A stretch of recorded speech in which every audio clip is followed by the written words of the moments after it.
നിലമ്പൂർ ഉപതെരഞ്ഞെടുപ്പിൽ സ്വതന്ത്ര സ്ഥാനാർത്ഥിയെ മത്സരിപ്പിക്കാൻ CPIM താലൂക്ക് ആശുപത്രി സൂപ്രണ്ട് ഡോക്ടർ ഷിനാസ് ബാബു അടക്കമുള്ളവരാണ് CPIMന്റെ പരിഗണനയിൽ ഉള്ളത്.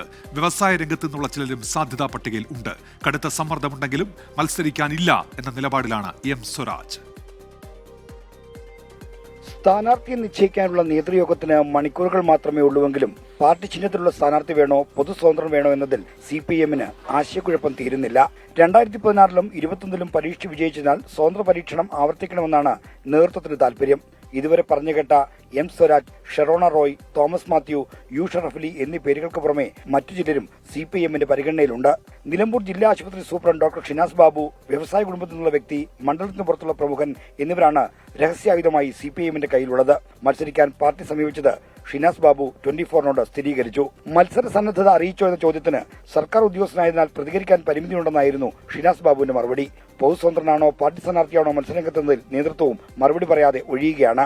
സംസ്ഥാന സെക്രട്ടറി രംഗം M. സ്വരാജിന് മേൽ മത്സരിക്കാൻ കടുത്ത സമ്മർദ്ദമുണ്ടായിരുന്നു. എന്നാൽ തിരഞ്ഞെടുപ്പിന്റെ സംഘടനാ ചുമതലയുള്ള സ്വരാജിനെ മത്സരിപ്പിക്കുന്നതിനോട് നേതൃത്വത്തിന് വിമുഖതയുണ്ട്. മത്സരിക്കുന്നതിനോട് സ്വരാജിനും താൽപര്യമില്ല. സ്ഥാനാർത്ഥി പ്രഖ്യാപനത്തിന് മുമ്പ് കോൺഗ്രസിലെ പ്രശ്നങ്ങൾ രൂക്ഷമാക്കാനാണ് CPIM ശ്രമിക്കുന്നത്.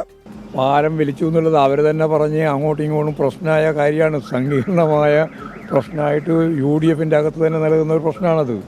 ആ പ്രശ്നം ചൂണ്ടിക്കാണിച്ചു എന്ന് മാത്രമേ ഉള്ളൂ, അതിനപ്പുറത്തൊന്നും കാണിക്കില്ല. പാളയത്തിൽ പണി ഉണ്ടായിട്ടുണ്ട് എന്നുള്ളതിൻ്റെ ഭാഗമായിട്ടുള്ള എത്ര സംഘർഷാത്മകമായ സ്ഥിതിയായിരുന്നു മത്സരിച്ചവരും അവരുടെ കുടുംബവും അതുപോലെ തന്നെ ഇവരെല്ലാം തമ്മിൽ. അതൊക്കെ സൂചിപ്പിച്ചു എന്ന് മാത്രമേ ഉള്ളൂ. 2021-ൽ പാലം വലിച്ചെന്ന ആക്ഷേപത്തിന് മറുപടി പറയാതെ UDF സ്ഥാനാർത്ഥി ഒഴിഞ്ഞുമാറി. ഇതൊക്കെ ഒരു തെരഞ്ഞെടുപ്പ് വിവാദങ്ങൾ ഉണ്ടാവും, അതൊക്കെ സ്വാഭാവികമല്ലേ. ഞാൻ അത്തരം കാര്യങ്ങൾക്കൊന്നും ഞാൻ മറുപടി പറയുന്നില്ല. Team 24 നിലമ്പൂർ.